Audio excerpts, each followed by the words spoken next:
Welcome back, folks. We are honored to be joined by Kimberly Dickstein Hughes, 2020 New Jersey State Teacher of the Year and English teacher at Haddonfield Memorial High School. How you doing, Kim?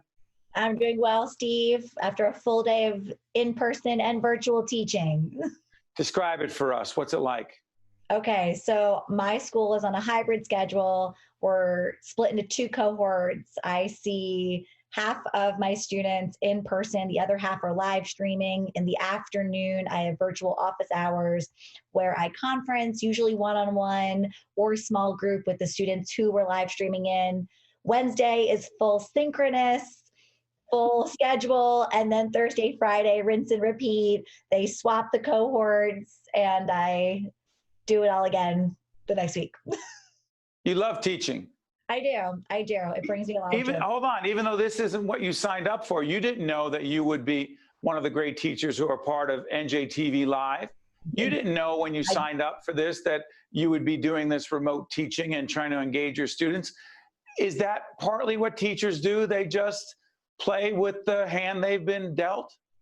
Teachers do, doers do, right? and we make it happen. I think I've always lived by that I am a public servant and I'm working toward the greater good and doing what I can to meet the needs of my community in any way possible. And when charged with flipping an entire institution overnight in 24 hours, we did that and we're still doing it. So. Well, you know what's interesting about that, Kimberly, is that those of us in public broadcasting and the folks at NJTV did not envision, they didn't plan to go, they didn't go into this to do NJTV Live, to do classrooms remotely like that. So Neil Shapiro and John Servideo and Bob Feinberg and all the great team there, they put this together in cooperation with the NJEA.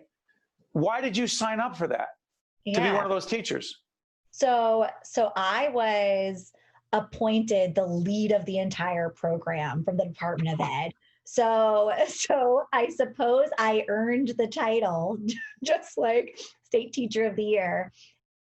What I signed up for was empowering educators. So we were able to air 165 New Jersey educators over the course of 12 weeks. And that's really incredible when you think about the turnaround, and teachers were filming from home and doing everything they could to meet the needs of students who didn't have access. And I signed up for all of the challenges because, one, I was empowering teachers to meet our most vulnerable populations. So there was no question that I was going to rally. Curious about this.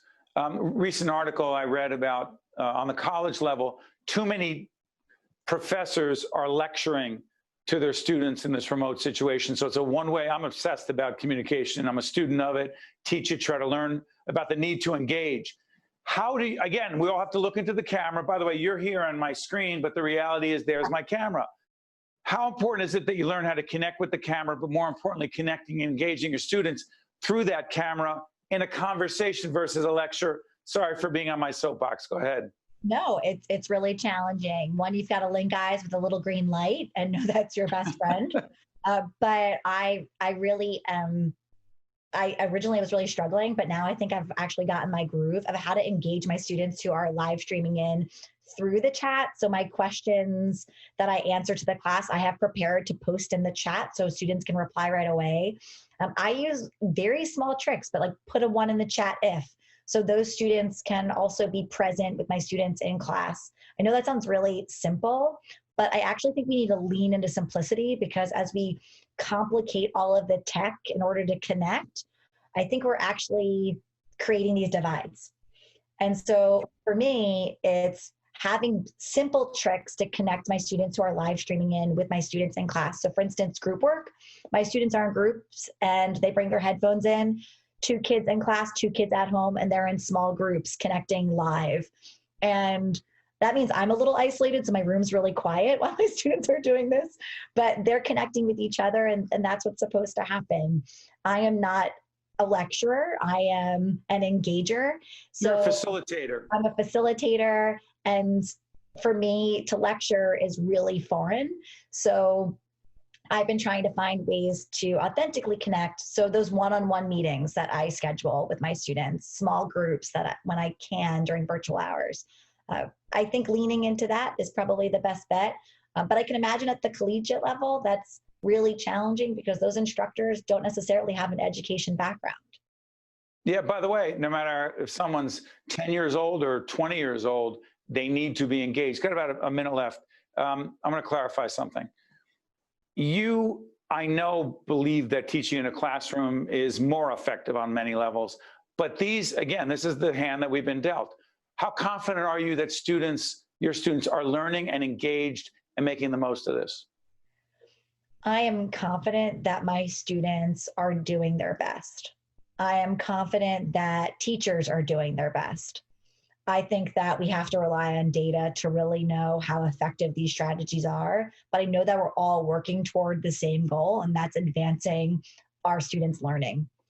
And so I think time will tell. But when we say that our students will be behind, my question is behind what? We are all in this together, and we need to rethink our pacing and rethink our structure and rethink our institutions to meet the needs of a global pandemic. And I think that's really important before we burn everyone out. And I think that's priority number one, is taking care of ourselves. So as parents, we say thank you on behalf of the public television family, particularly the NJTV family that we're all an extended part of. We thank you for leading that effort, working with your colleagues, working with the New Jersey Education Association, working with a great team at NJTV, and keep doing what you're doing. Thank you so much, Kim.